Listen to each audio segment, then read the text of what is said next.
వారాహి అమ్మను ఇంట్లో పూజించవచ్చా లేదా ఇప్పుడు మనం ఈ వీడియోలో తెలుసుకుందాం.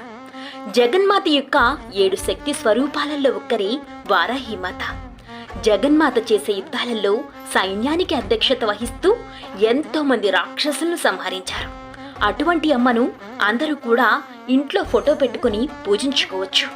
కానీ ఎవరైతే వారాహి చక్రాన్ని కానీ విగ్రహాన్ని కాని పెట్టుకుని మంత్రాలతో పూజించాలి అని అనుకుంటారో వారు జాగ్రత్తతో ఉండాలి. మనం మంత్రాలు పలికేటప్పుడు తప్పుగా ఉచ్చరిస్తే ఒకటికి బదులు ఇంకొక అర్థం వస్తుంది. ఎవరికైతే అమ్మ మంత్రాలు వాటి అర్థాలు తెలుసో వాళ్ళు నియమనిష్టలతో పూజించుకోవచ్చు.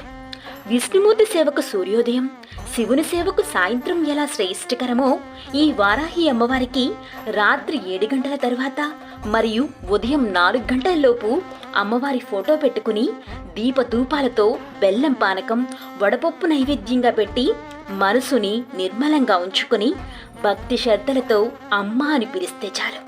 మన జీవితంలో ఉన్న సమస్యలు మరియు ధర్మబద్ధమైన కోర్కెలు అమ్మకు మనం చెప్పకుండానే తెలిసి మనల్ని కరుణిస్తోంది.